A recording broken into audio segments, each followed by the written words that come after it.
Dear students, good afternoon to you all. Hope बेटा you all quite fit and fine. I am doing hard work. बेटा मैं आशा ही नहीं बल्कि पूर्ण विश्वास के साथ मैं कह सकता हूँ कि आप सभी बच्चे अपने घरों में स्वस्थ और सुरक्षित होंगे और जितने वीडियोस मैं आपको दे रहा हूँ उन सभी को खूब लगन और मेहनत के साथ में वो सारे वीडियोस देख भी रहे होंगे और उनके ऊपर वर्क भी करेंगे और ये करना जरूरी भी है बेटा। ठीक है बेटा, सो लेट अस मूव। चलते हैं कि हमारा जो लेसन है दिस वन, जिसके ऊपर वर्क हो रहा है this one, classification of elements and periodicity in properties. इसके अंदर बेटा आज का जो टॉपिक मैंने स्टार्ट करवा रखा है वो है हमारा दिस वन, आयनाइजेशन एनर्जी। थोड़ा सा जो पिछला वीडियो था उसे रिकैप करते हैं। आयनाइजेशन एनर्जी के अंदर मैंने आपको एप्लीकेशंस जो थी उसके बारे में कंसेप्ट दिया था और एप्लीकेशन के अंदर जो पहला पॉइंट अगर मैं आपको बताऊं तो इसमें मैंने आपको बोला था कि भाई होता क्या है कि अगर मान लो मैं बेसिक नेचर की बात करता हूं या अगर मान लो मैं जो मेटेलिक कैरेक्टर कंसेप्ट है उसकी अगर मैं बात करूं या ऑक्सीडाइजिंग टेंडेंसी की अगर मैं बात करूं या इलेक्ट्रोपॉजिटिव नेचर की अगर मैं बात करूं तो जितने कंसेप्ट मैंने यहाँ पे आपको दिए हैं वो सारे के सारे क्या होते हैं, आयनाइजेशन एनर्जी की इनवर्सली होते हैं। इसका मतलब क्या हुआ कि किसी पीरियड में अगर आप लेफ्ट टू राइट मूव करते हैं तो जैसे जैसे आयनाइजेशन एनर्जी अगर बढ़ेगी तो उस कंडीशन में जाकर के जितने भी कैरेक्टर्स मैंने बताए हैं वो सारे के सारे क्या होंगे, डिक्रीज होंगे। समझ रहे बेटा, इसलिए हम क्या बोलते हैं कि एस ब्लॉक के जो एलिमेंट्स होते हैं उनके अंदर मेटालिक नेचर होता है और इधर पी ब्लॉक में आते आते हम क्या बोलते हैं कि जैसे 17 ग्रुप में आप चलते हैं तो वहां पे जाते जाते आप बोलते हैं कि नॉन मेटालिक कैरेक्टर वहां पे बनता है। बिकॉज जो एस ब्लॉक के एलिमेंट्स है वो इलेक्ट्रॉन को लॉस करते हैं क्योंकि आयनाइजेशन एनर्जी उनकी कम होती है। और जहां अगर मैं आपको 17 ग्रुप की अगर मैं बात कर रहा हूँ, पी ब्लॉक के अंदर अगर मैं बात कर रहा हूँ, आयनाइजेशन एनर्जी वहां पे ज्यादा होती है। आयनाइजेशन एनर्जी ज्यादा होने के कारण इलेक्ट्रॉन को लॉस करने की वजह they have tendency to gain electron. ठीक है बेटा, अगला कंसेप्ट आपको बताया था कि basic strength of the oxide, और ये भी मैंने आपको बोला था कि जो बेसिक स्ट्रेंथ होती है ऑक्साइड की वो इनवर्सली होती है। किसकी इनवर्सली होती है? इनवर्सली आयनाइजेशन एनर्जी की। मतलब क्या हो रहा है कि लेफ्ट राइट अगर आप मूव करेंगे तो बेसिक आयनाइजेशन एनर्जी बढ़ेगी, बेसिक स्ट्रेंथ क्या होगी, कम होगी। लेकिन उसी कंडीशन में जाकर के हम क्या बोलते हैं कि एसिडिक स्ट्रेंथ क्या होती है, बढ़ती है। और इसका कंसेप्ट अगर आपको याद होगा, लिथियम हो गया, बेरिलियम हो गया, बोरोन, कार्बन, उसके बाद नाइट्रोजन, जितने सारे मैंने ये एलिमेंट्स लिए, इन एलिमेंट्स के जितने ऑक्साइड्स मैंने आपको दिखाए थे, ये बताए थे, जैसे लिथियम का Li2O हो गया, बेरिलियम का BO हो गया, बोरोन का B2O3 हो गया, बोरोन के बाद कार्बन का CO2 हो गया, नाइट्रोजन का N2O5 हो गया। इन सभी में जो लिथियम ऑक्साइड था वो अपने आप में कैसा था बेटा, बेसिक नेचर का था, जबकि नाइट्रोजन का जो ऑक्साइड था वो किस नेचर का था, एसिडिक नेचर का था।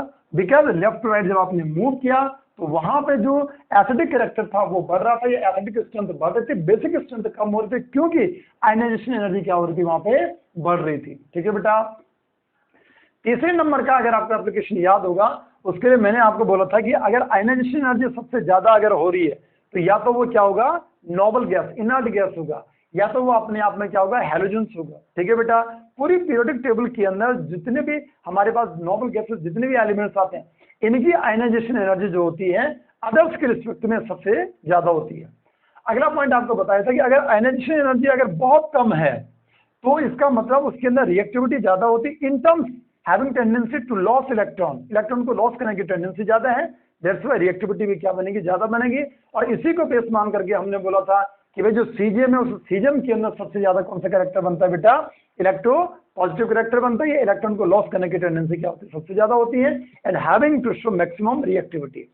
तो ये था बेटा हमारे पास जो हमारे पास आयनाइजेशन एनर्जी की एप्लीकेशन थी। इसमें बेस्ड मैंने आपको कुछ क्वेश्चंस आपको करवाए थे बेटा। लेट अस मूव, इसी कंसेप्ट को आगे प्रोसीड करते हुए कुछ एक न्यूमेरिकल कंसेप्ट है वो मैं आपको आज बताऊंगा, एंड आफ्टर दैट जब न्यूमेरिकल पैटर्न हमारा कंप्लीट हो जाएगा तो फिर मैं आपको आज बहुत इंपॉर्टेंट कंसेप्ट बताने वाला हूं, and this one is electron affinity और इलेक्ट्रॉन गेन एंथैल्पी। तो इसके ऊपर वर्क करेंगे, आप वीडियो के साथ में बने रहे आप। सो लेट अस मूव, यहां मैं क्वेश्चन नंबर लिखता हूं, स्टार्ट करता हूं नाउ। क्वेश्चन नंबर अगर आपको ध्यान होगा 2 वहां करवा दिए थे, 3rd से स्टार्ट करता हूं यहाँ। ठीक है बेटा, तो वो मैं यहाँ लिख रहा हूं, आप देखते जाएं बेटा। क्वेश्चन नंबर 3rd है this one, an element has successive ionization energies are 940, this one first, then 2080, 3090, then 4140, then 7030, then 7870, then 16000 and 19500 kilojoule per mole. ठीक है, आगे लिख रहा है कि to which group of the periodic table does this element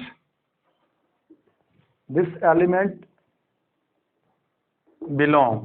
ठीक है बेटा, ध्यान देंगे, option A, B, C and D, 14, 15, 16 और 17। ध्यान देंगे बेटा, ये हमारे पास क्वेश्चन नंबर 3 बनता है।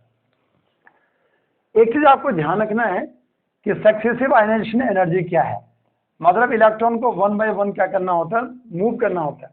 जैसे मान लो हमारे पास कोई मेटल है या कोई एलिमेंट है, ठीक है बेटा, यहां से किस में गया, M+ आयन में गया। ठीक है, गैसियस फॉर्म में एक इलेक्ट्रॉन को बाहर निकाला, यहां से हमारे पास M+ आयन है, यहां से ये M+2 आयन में जा रहा है, दूसरा इलेक्ट्रॉन बाहर निकाला, तो यहाँ पे क्या आएगा, I1, यहाँ पे क्या आएगा, IE2 एंड सो ऑन। ठीक है बेटा, I1 हो गया, 2 हो गया। यहाँ पे क्या चीज है, अगर आप यहाँ वैल्यूज को अगर आप देखें तो ये वैल्यूज बेटा जो यहाँ पे बन रही हैं, यहाँ बना दिस वन फर्स्ट, I1 हो गया, IE2 हो गया, दिस वन IE3 हो गया, दिस इज IE4 हो गया, IE5 हो गया, IE6 हो गया, IE7 हो गया, IE8 हो गया। ये बेटा हमारे पास जो सक्सेसिव आयनाइजेशन एनर्जी है वो वैल्यूज यहाँ पे हमारे पास इन्होंने क्वेश्चन के अंदर दे रखा है। ठीक है बेटा, ये हमारे पास जो स्टेटमेंट है उसके अंदर है। टोटल नंबर में कितनी जो सक्सेसिव आयनाइजेशन एनर्जी है वो कितनी दे रखी है, 8 तक दे रखी है बेटा। अब ध्यान देंगे बेटा, ये बोल रहा है कि ये जो एलिमेंट है ये कौन से ग्रुप से क्या करता है, बिलोंग करता है। तो ध्यान देंगे कि जहां तक इलेक्ट्रॉन इजिली बाहर निकल रहे हैं, मतलब आयनाइजेशन एनर्जी जहां पे कम है, जहां तक, वहां तक हम इलेक्ट्रॉन को काउंट करेंगे। और इसके बाद अगर आयनाइजेशन एनर्जी के अंदर बहुत जंप लग जाता है, बड़ा जंप लग जाता है, तो इसका मतलब उस इलेक्ट्रॉन को बाहर निकालना इतना इजी नहीं है। इसलिए जहां एनर्जी ज्यादा बढ़ती है, जहां आयनाइजेशन एनर्जी ज्यादा होगी, सक्सेसिव आयनाइजेशन एनर्जी जहां ज्यादा, उसको कभी काउंट नहीं करते। अगर आपको क्या करना है, सबसे पहले उसकी बैलेंस इलेक्ट्रॉन निकालो।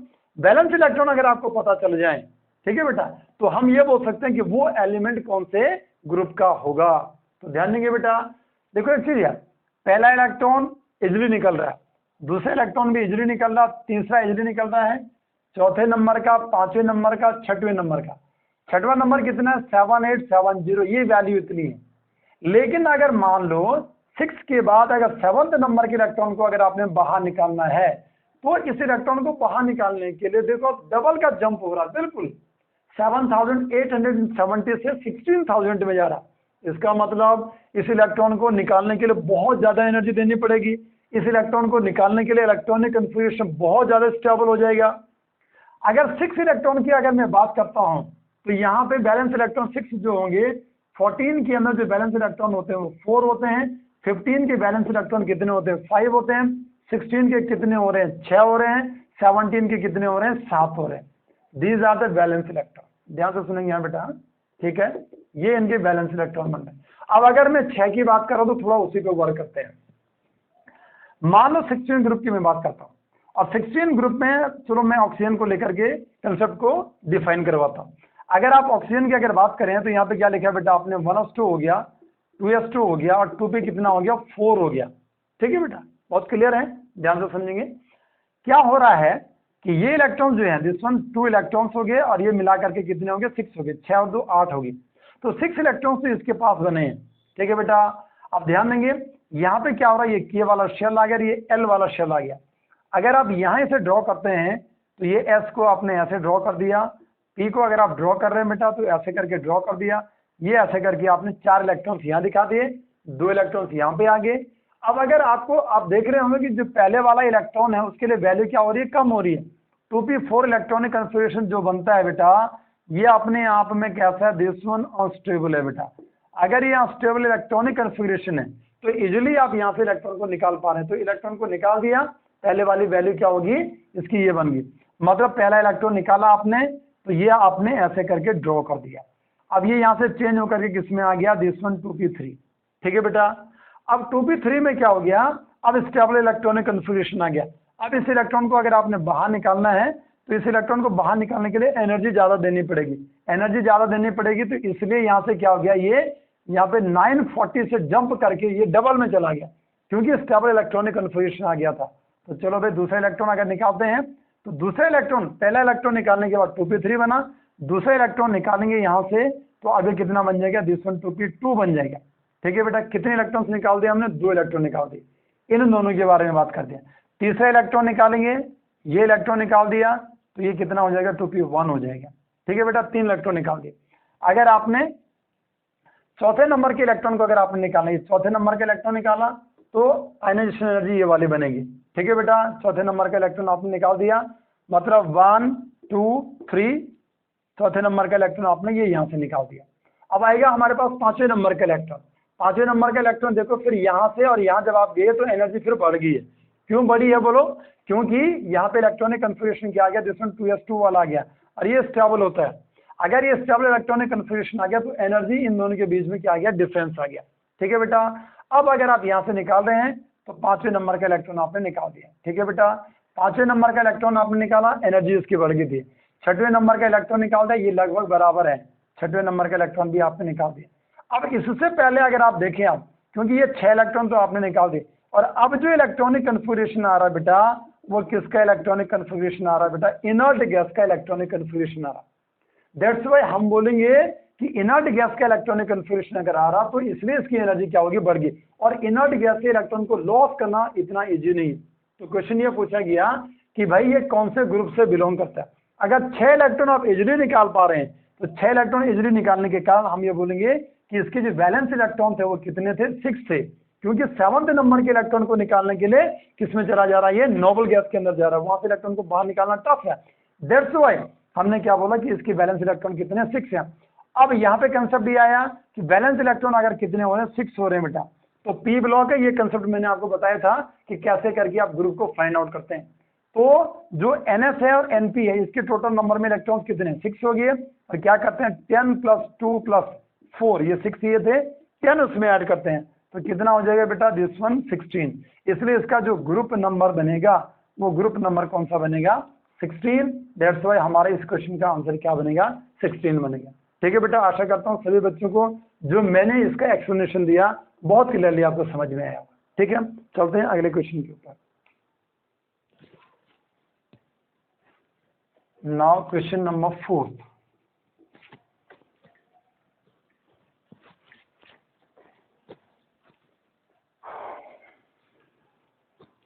क्वेश्चन नंबर 4 क्या है बेटा,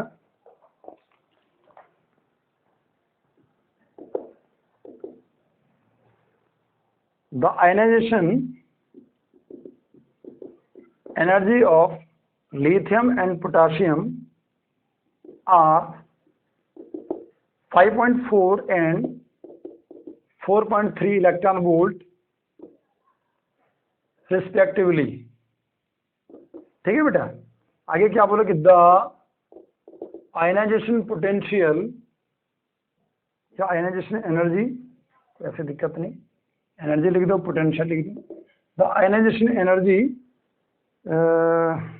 of sodium, sodium will be, ठीक है बेटा, ए हो गया, बी हो गया, सी हो गया और डी हो गया। यहाँ वैल्यू है 9.7 इलेक्ट्रॉन वोल्ट, यहाँ है 1.1 इलेक्ट्रॉन वोल्ट, यहाँ है 4.9 इलेक्ट्रॉन वोल्ट। ठीक है बेटा, और यहाँ कितना कैन नॉट बी कैलकुलेटेड। ठीक है बेटा, कैन नॉट बी कैलकुलेटेड। ठीक है बेटा, ध्यान से सुनेंगे आप, कंसेप्ट क्या है। यहाँ हमारे पास लिथियम हो गया और उसके बाद जो पोटाशियम है, इन दोनों की वैल्यूज आपको दे रखी है। बहुत इजी सा क्वेश्चन है, कोई कंफ्यूजन नहीं है। कि हमारे पास लिथियम हो गया और पोटाशियम हो गया, इनकी वैल्यूज आपको दे रखी है। अच्छा ध्यान देंगे, और निकालने किसकी है, सोडियम की। आपको क्या निकालनी है, आयनाइजेशन एनर्जी को फाइंड आउट करना है। आपको ध्यान होना चाहिए कि कैसे करके फाइंड आउट करें। लिथियम हो गया, सोडियम हो गया और पोटाशियम हो गया। आपको याद होगा, अगर मान लो मैं किसी ग्रुप की अगर बात करता हूं तो इफेक्टिव न्यूक्लियर चार्ज जो रहता है वो सेम रहता है, नंबर ऑफ जो शेल्स होते हैं बेटा वो बढ़ जाते हैं, इसलिए जो आयनाइजेशन एनर्जी होती है वो कम हो जाती है। इतना आपको याद रखना। तो भाई जो लिथियम है, अगर मान लो लिथियम की मैं बात करता हूं तो लिथियम के लिए वैल्यू कितनी बनी, दिस वन 5.4। लिथियम के बाद जो पोटाशियम है कितनी बनी, दिस वन 4.3 इलेक्ट्रॉन वोल्ट। तो सोडियम की कितनी होगी, लिथियम के बाद सोडियम आया तो सोडियम की हमें कोई कैलकुलेट नहीं करना, कोई हमने इसका अरिथमेटिकल मीन नहीं निकालना। ये तो सिंपल सा कंसेप्ट है कि इन दोनों के मिड में आएगी। तो इन दोनों, ये तो आने से रही, ये तो बहुत ज्यादा है, ठीक है बेटा, क्योंकि ये लिथियम के बाद में आ रहा है। और 1.1 जो है ये पोटाशियम से भी कम आ रहा है, यहाँ भी जाने से रहा, can not be defined calculated, ये भी पॉसिबल नहीं है। मतलब पॉसिबल क्या है कि जो आपको इन दोनों के बीच में लग रही है। दैट्स व्हाई इस क्वेश्चन का आंसर क्या आएगा कि this one is 4.9 electron volt. That's why ये हमारा क्वेश्चन है। और इजीली हमने क्या कहते हैं, छोटे छोटे क्वेश्चन हैं, इजीली हमारे समझ में आ जाएंगे। लेट अस मूव, चलते हैं, नोट करो आप इसे, तब तक मैं अगला क्वेश्चन स्टार्ट करवाता हूँ।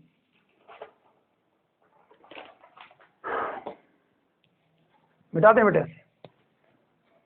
नाउ अब चलते हैं क्वेश्चन नंबर 5 के ऊपर वर्क करेंगे। क्वेश्चन नंबर 5 क्या है, दिस वन, और यहां लिखूंगा बेटा मैं। Now question number 5, the first 4 ionization values of an element are 284, 412, 656 and 3210 kilojoule per mole. The number of valence electrons in the element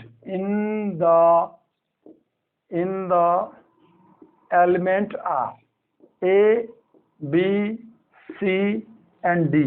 A के अंदर हो गया 1, B के अंदर हो गया 2, C के अंदर हो गया 3, D के अंदर हो गया 4। ध्यान देंगे बेटा, हाँ ये क्वेश्चन है हमारे पास। द फर्स्ट 4 आयनाइजेशन वैल्यूज, जो पहले 4 वैल्यूज हैं वो पहले 4 वैल्यूज आपको दे रखी हैं। कितना दिया है, 284, फिर कितना दिया है 412, फिर कितना दिया 656, फिर कितना हो गया 3210, मतलब 3210। ये वैल्यूज हैं। ध्यान से सुनो, आपको निकालना क्या, you have to find out the number of valence electron. पहला इलेक्ट्रॉन इजिली निकल रहा, दूसरा इलेक्ट्रॉन इजिली निकल रहा है, वैल्यू में इतना ज्यादा कोई चेंज नहीं। तीसरा इलेक्ट्रॉन इजिली निकल रहा, लेकिन चौथे नंबर के इलेक्ट्रॉन को बाहर निकालने के लिए बिल्कुल देखो कितना ज्यादा अंतर आ गया यहाँ पे, 656 से लेकर 3210 किलोजूल पर मोल। दैट्स व्हाई मतलब इसको बाहर निकालना इतना आसान नहीं।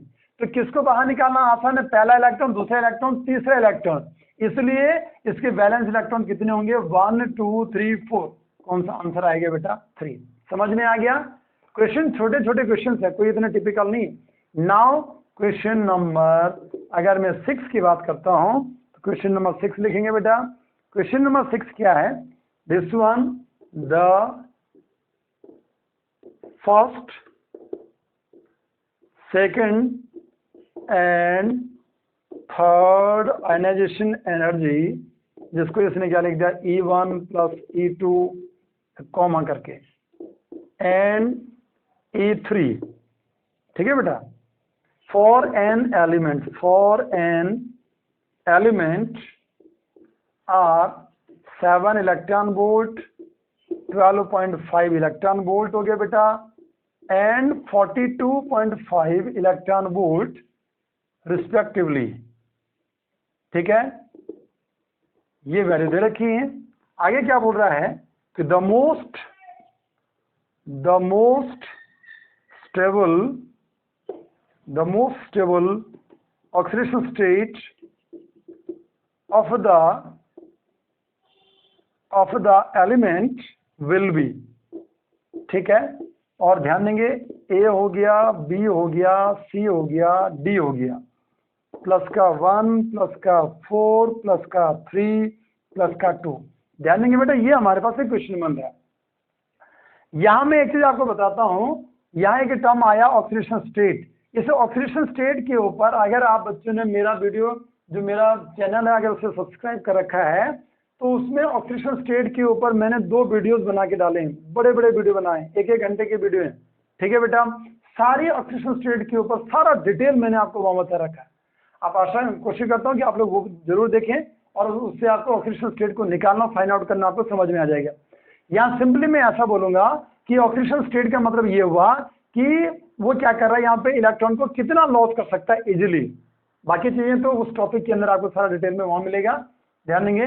तो ये क्या बोला कि the first, second, third ionisation energy आपको दे रखी है। कितनी कितनी दे रखी है? 7 इलेक्ट्रॉन वोल्ट। दूसरा कितना है? 12 इलेक्ट्रॉन वोल्ट। और दूसरे के बाद तीसरे नंबर की अगर मैं बात करूं, तो तीसरे नंबर का इलेक्ट्रॉन अगर निकालना, तो यहाँ वैल्यू कितनी है, यहाँ पे दिस वन 42.5 इलेक्ट्रॉन वोल्ट, ठीक है बेटा। Yes and no? कहने का मतलब पहला इलेक्ट्रॉन इजिली लॉस कर सकता है, दूसरा इलेक्ट्रॉन इजिली लॉस कर सकता है, लेकिन तीसरे इलेक्ट्रॉन को लॉस करना आसान नहीं है। दैट्स वाई अगर मान लो तीसरा इलेक्ट्रॉन अगर ये इजिली लॉस नहीं कर सकता है, तो इसकी जो ऑक्सीडेशन स्टेट बनेगी वो कौन से वाली बनेगी? +2 की बनेगी। केवल 2 इलेक्ट्रॉन को इजिली क्या कर पा रहा है, ये लॉस कर पा रहा है। या जैसे मान लो मैं यहाँ पे एक कंपाउंड बताता हूँ, दिस वन मैग्नीशियम क्लोराइड हो गया बेटा, थोड़ा ध्यान से सुनो, ठीक है। इसे मैग्नीशियम क्लोराइड के अंदर अगर मैं मैग्नीशियम को X लेता हूँ बेटा, और इसके बाद यहाँ पे Cl कितने हैं? 2 हैं, और एक Cl के ऊपर जो चार्ज होता है, या जो Cl की जो वैलेंसी होती है 1, लेकिन नेगेटिव चार्ज इसे बोला जाता है, -1 आपने इसे ले लिया, इसे पूरे के ऊपर कोई भी चार्ज नहीं, दैट्स वाई ये 0 बना। यहाँ अगर आप X निकालो तो X बराबर कितना आया? +2। इसका ये मतलब हुआ कि अगर मान लो मैग्नीशियम को अगर आप लिखना चाहते हैं, तो मैग्नीशियम कितना हो गया? 12 हो गया। इसे आपने क्या लिखा? 1s2 हो गया, 2s2 हो गया, 2p6 हो गया, 3s2 हो गया, 6 4 10 हो गया, और 2 ये हो गया।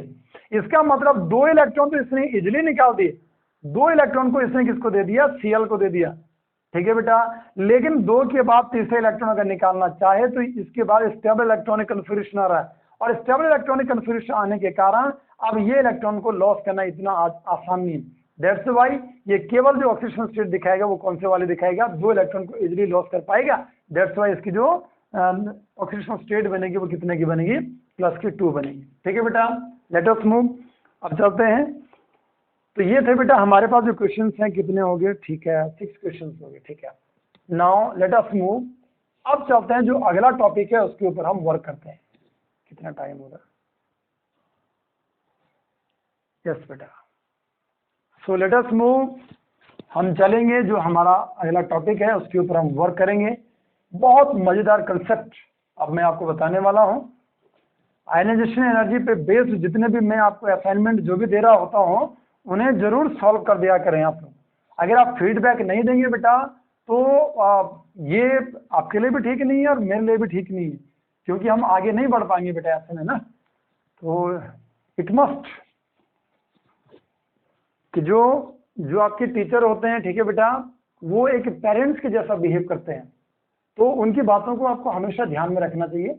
बहुत मेहनत से अगर टीचर वर्क कर रहा है बेटा, तो आप अगर रिस्पॉन्स नहीं देंगे तो हम अपने कैरियर को स्पॉइल करेंगे। मैं आशा करता हूँ कि ऐसा काम नहीं होना चाहिए।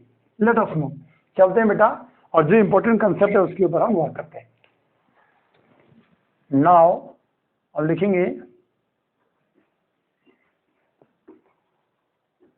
इलेक्ट्रॉन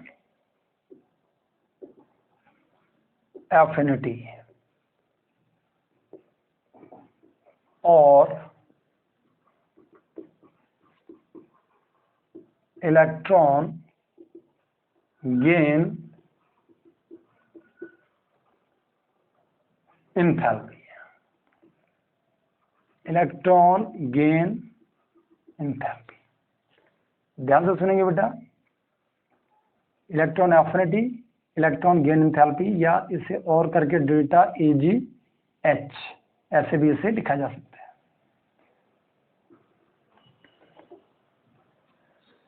सबसे पहले कंसेप्ट तो ये आता कि भाई इलेक्ट्रॉन एफिनिटी क्या है और इलेक्ट्रॉन गेन एंथैल्पी क्या है।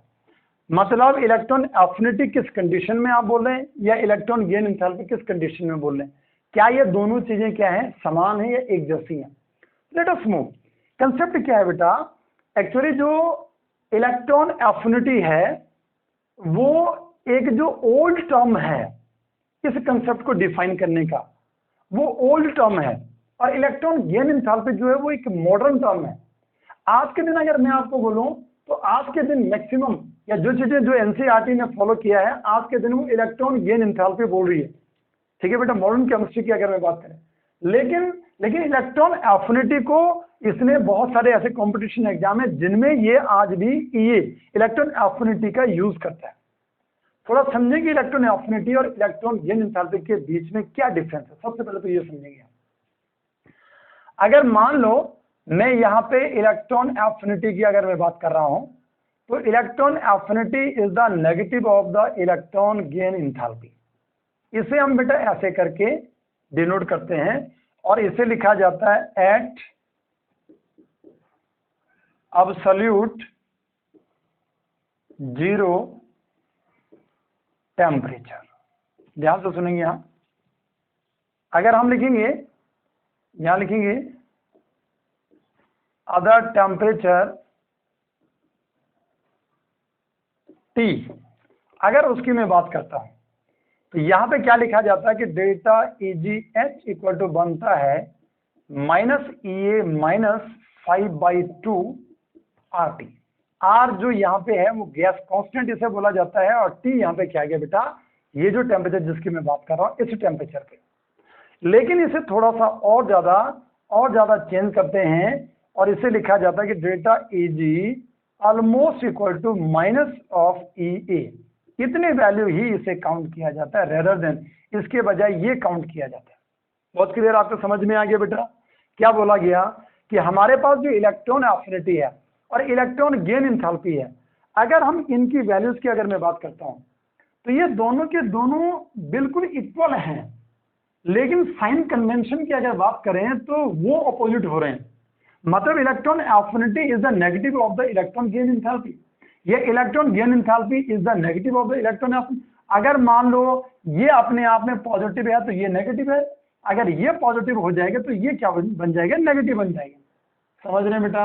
अगर एब्सोल्यूट जीरो टेम्परेचर की अगर मैं बात करता हूं, ठीक है, तो वहां पे आपने इस वैल्यू को लिया, या अगर किसी दूसरे टेम्परेचर पे आपने इसे काउंट किया तो हमने इस वैल्यू को इतना लिया, लेकिन जिसे कि इक्वल टू कितना, अप्रोक्स कितना ही लेते हैं कि डेल्टा Eg अप्रोक्स किसके बराबर होता है, माइनस ऑफ EA, या EA इक्वल टू किसके बन जाएगा, माइनस ऑफ डेल्टा Eg।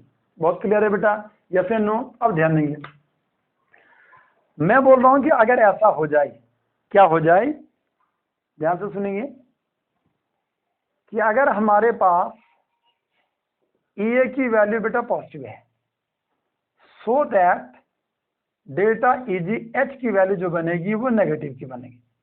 अगर मैं बोल रहा हूं कि EA की वैल्यू हमारे पास नेगेटिव बनी तो डेल्टा EgH की वैल्यू जो बनेगी वो पॉजिटिव की बनेगी। इतना आपको ध्यान रखना है, ठीक है बेटा, यस एंड नो। ये हमारे पास क्या आया, इन दोनों के बीच का डिफरेंस क्या है, difference is nothing, only the difference due to sign convention, कि साइन में चेंज आ रहा। अगर मान लो मैं कोई वैल्यू को बोलता हूं कि इलेक्ट्रॉन एफिनिटी इसकी 720 इलेक्ट्रॉन वोल्ट है मान लो, या 4.5 इलेक्ट्रॉन वोल्ट है मान लो, ठीक है बेटा, इलेक्ट्रॉन एफिनिटी की बात कर रहा हूं, तो उस कंडीशन में जो हमारे पास इलेक्ट्रॉन गेन एंथैल्पी बनेगी, क्योंकि वो तो पॉजिटिव में मैंने बोल दिया, तो वो इलेक्ट्रॉन गेन एंथैल्पी किस में आएगी, नेगेटिव में।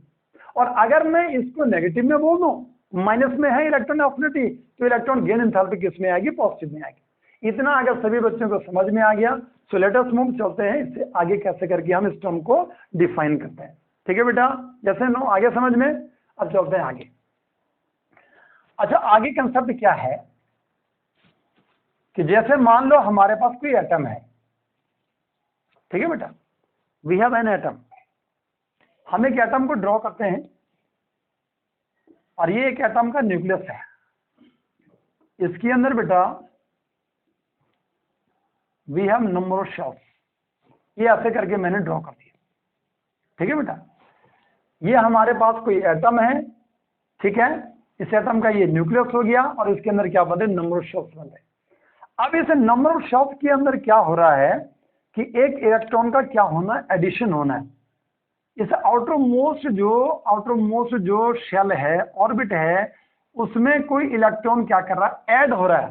क्या लिखा है बेटा हमने यहाँ पे, addition of electron to the outermost और शेल।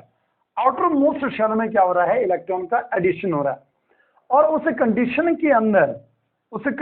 के अंदर जो इंथैल्पी है बेटा, जो इंथैल्पी है उसके अंदर जो चेंज आपको देखने को मिलता है उसे ही हम क्या बोलते हैं, इलेक्ट्रॉन गेन इंथैल्पी बोलते हैं। या इधर वीकेंड से ये जो इंथैल्पी की अगर मैं बात कर रहा हूं तो इसे हम क्या करते हैं भाई, इसे हम पॉजिटिव साइन से भी डिनोट करते हैं और इसे हम क्या करते हैं, नेगेटिव साइन से भी डिनोट करते हैं। तो हम ये बोलते हैं कि ये पॉजिटिव भी हो रही है, नेगेटिव भी हो रही है, इवन कई बार तो हम इसे जीरो भी लेते हैं। ध्यान से सुनेंगे कंसेप्ट क्या है। अगर मैं यहां पे ध्यान देंगे बेटा, यहां पे अगर मैं इलेक्ट्रॉन एफिनिटी और इलेक्ट्रॉन गेन एंथैल्पी को अगर डिफाइन करके यहां पे लिखूं तो हम लिखेंगे it is the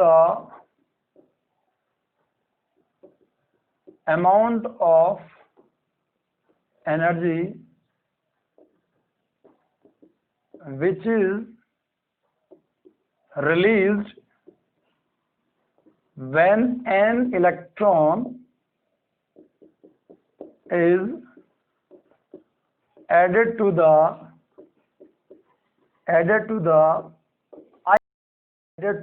outermost shell भी लिख दो, added to the outermost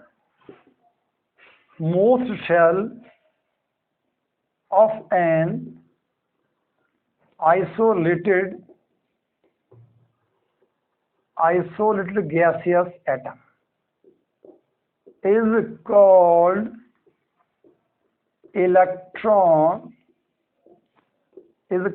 electron affinity, and the enthalpy change in this process is called electron gain enthalpy, delta EGH या डेल्टा H और EG, ऐसे करके भी इसे आप क्या करते हैं, डिनोट करते हैं। या और करके अगर आप चाहो तो थोड़ा सा और डेफिनेशन को थोड़ा और मोल्ड करके लिख सकते हैं। और क्या लिखेंगे, the enthalpy change when an electron is added to the isolated gases atom, ध्यान से सुनिए बेटा, is called electron gain enthalpy. ध्यान से सुनिए कंसेप्ट क्या दिया है, क्या बोला गया बेटा, कि it is the amount of energy which is released. Release का मतलब क्या हो रहा है, वो यहाँ पे डेल्टा H की वैल्यू क्या होगी, नेगेटिव की होगी। The amount of energy which is released when an electron is added to the outermost shell और orbit of an isolated gases atom.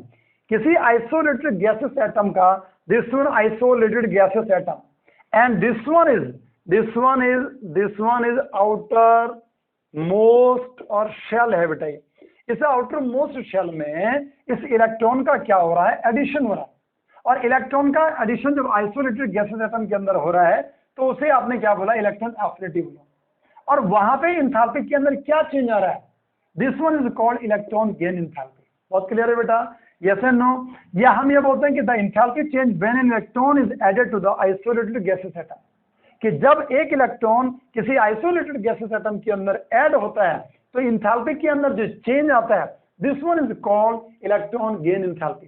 Actually बेटा हमारे पास अगर नोबल गैसेस की अगर हम बात करते हैं तो नोबल गैसेस के पास स्टेबल इलेक्ट्रॉनिक कॉन्फ़िगरेशन होता है। बहुत क्लियर है सभी बच्चों को, ध्यान है ये तो अगर भाई ये स्टेबल इलेक्ट्रॉनिक कॉन्फ़िगरेशन है तो इसका मतलब ये इलेक्ट्रॉन को ना तो लॉस करते हैं ना तो गेन करते हैं। और जबरदस्ती अगर मान लो उनको हम इलेक्ट्रॉन देते हैं तो उस कंडीशन में जो इलेक्ट्रॉन गेन एंथैल्पी होती है वो electron gain enthalpy noble gases के अंदर वो नेगेटिव की ना होकर के, मतलब रिलीज ना होकर के सिस्टम को दी जाती है, क्योंकि वो क्या करेगा, सबसे पहले उस नए वाले शेल को होल्ड करेगा। उसको होल्ड करने के लिए उसके पास क्या चाहिए, एनर्जी चाहिए। इसलिए प्रोसेस एक्सोथर्मिक ना होकर के एंडोथर्मिक प्रोसेस बनेगा। बहुत क्लियर समझ में आ गया कंसेप्ट। इसलिए यहां क्या बोल दिया, एंथैल्पी चेंज बोल दिया। इधर यहां मैं क्या बोल रहा हूं, एनर्जी इज रिलीज्ड। बहुत क्लियर है बेटा, समझ में आ गया।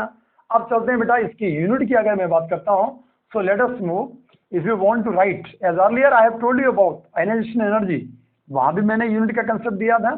यहां अगर मैं यूनिट की बात करूं तो बिल्कुल वही यूनिट बनेगी, इलेक्ट्रॉन वोल्ट पर एटम में ले सकते हैं, किलो जूल पर मोल में ले सकते हैं, किलो कैलोरी और पर मोल में जाकर के आप इसकी यूनिट को फाइंड आउट कर सकते हैं। ठीक है बेटा, ये आपको ध्यान रखना। तो ये था बेटा हमारे पास इलेक्ट्रॉन एफिनिटी या इलेक्ट्रॉन गेन एंथैल्पी। ठीक है, लेट अस मूव। अब यहाँ एक टर्म और आता है जिसे नाम दिया जाता है सक्सेसिव इलेक्ट्रॉन गेन एंथैल्पी और इलेक्ट्रॉन एफिनिटी। ध्यान देंगे कंसेप्ट क्या चीज है, इतना तो हमें समझ में आया, साइन कन्वेंशन का अंतर है केवल। नाउ सक्सेसिव इलेक्ट्रॉन एफिनिटी और इलेक्ट्रॉन गेन एंथैल्पी, समझे बेटा आप इसको क्या चीज है। कि जैसे मान लो हमारे पास कोई ए एटम है इन द गैसियस स्टेट, ये क्या करता है, एक इलेक्ट्रॉन को गेन करता है। तो गेन करने के बाद ए एनाइन बनाएगा। तो अगर बेटा हम इसके लिए इलेक्ट्रॉन एफिनिटी 1 की अगर मैं बात करूं, क्योंकि सक्सेसिव बोला जा रहा है, एक के बाद दूसरा इलेक्ट्रॉन, एक के बाद एक इलेक्ट्रॉन को गेन करना, तो इलेक्ट्रॉन एफिनिटी निकालेंगे, this one first electron affinity. तो जो फर्स्ट इलेक्ट्रॉन एफिनिटी बनेगी बेटा, उसके लिए जो साइन यहाँ पे आता है वो किसका आता है, पॉजिटिव साइन का आता है। लेकिन यहीं पे और करके अगर मान लो मैं डेल्टा EgH अगर इसकी मैं बात करता हूं, तो जब भी एक इलेक्ट्रॉन को गेन किया जाता है तो इलेक्ट्रॉन गेन एंथैल्पी जो होती है वो नेगेटिव की होती है। The energy which is released, the amount of energy which is released when an electron is added to the outermost shell of the isolated gases atom, ये इलेक्ट्रॉन ऐड हो रहा है, एनर्जी रिलीज हो रही, delta Eg की term में negative, और इस जो क्या कहते हैं कि इलेक्ट्रॉन एफिनिटी है उसकी टर्म में क्या बन गया बेटा, पॉजिटिव बन गया। या अगर मान लो हमारे पास ए नेगेटिव है बेटा, ये वैल्यू है, ये क्या करेगा, एक इलेक्ट्रॉन को गेन करेगा और गेन करके आप क्या बनेगा, A2 नेगेटिव आयन बनेगा। यहाँ आएगा electron affinity this one second, लेकिन ये बनेगी नेगेटिव। और अगर मान लो इलेक्ट्रॉन गेन एंथैल्पी के टर्म में अगर आप लिखना चाहते हैं तो ये वैल्यू किसमें बनेगी, पॉजिटिव में बनेगी। बहुत इंपॉर्टेंट कंसेप्ट है। हो क्या रहा बेटा कि भाई पहले से इसके ऊपर क्या नेगेटिव चार्ज है, ये समझना। अभी मैंने बोला कि जो इलेक्ट्रॉन एफिनिटी है या इलेक्ट्रॉन गेन एंथैल्पी है, हम क्या कर रहे हैं उसको एनर्जी विच इज रिलीज्ड बोल रहे हैं। लेकिन आगे मैंने टर्म आपको और भी क्या दिया कि द एंथैल्पी चेंज। हो क्या रहा है कि भाई एक इलेक्ट्रॉन को, तो अगर सक्सेसिव में अगर हम चलें तो सक्सेसिव इलेक्ट्रॉन एफिनिटी या इलेक्ट्रॉन गेन एंथैल्पी में क्या हो रहा है, एक इलेक्ट्रॉन को जब इसने गेन किया तो इसके ऊपर कोई पर्टिकुलर चार्ज नहीं है, ये न्यूट्रल है। इसने इलेक्ट्रॉन को गेन किया, नेगेटिव आयन एनाइन बना दिया, लेकिन ये एनाइन क्या कर रहा, फ्री इलेक्ट्रॉन को गेन कर रहा। दैट्स व्हाई पहले ही इसके ऊपर नेगेटिव चार्ज है और ये भी नेगेटिव है, तो नेगेटिव नेगेटिव के बीच में रिपल्शन होगा। अगर दो बच्चों का नेचर क्या है, डिफरेंट नेचर, हम ऐसा बोलेंगे। या सेम नेचर का मतलब ये बोलेंगे कि ये बच्चा और ये भी जो बच्चा है, ये दोनों के दोनों एक दूसरे को क्या करते हैं, मतलब फाइट करने वाले बच्चे हैं, एक दूसरे सुनने वाले नहीं है। तो अगर मान लो जब तक टीचर क्लास के अंदर नहीं आया तो वो एक बेंच में बैठ नहीं सकते, है ना। टीचर आएगा तो जबरदस्ती उनको बिठाने की कोशिश करेगा, वो कहाँ मानेंगे। ये कंसेप्ट है। तो मतलब इस इलेक्ट्रॉन को इसके साथ में अगर रखना है तो इसको इस इलेक्ट्रॉन के इस एनाइन के साथ में रखने के लिए टीचर की प्रेजेंस जरूरी है, तो ही जाकर के वो शांत होकर के बैठेंगे। तो वही कंसेप्ट यहाँ पे आ रहा है कि भाई ये नेगेटिव है और ये नेगेटिव है, तो इलेक्ट्रॉन का जो रिपल्शन है उसको ओवरकम करने के लिए सिस्टम को क्या देनी पड़ेगी, एनर्जी देनी पड़ेगी।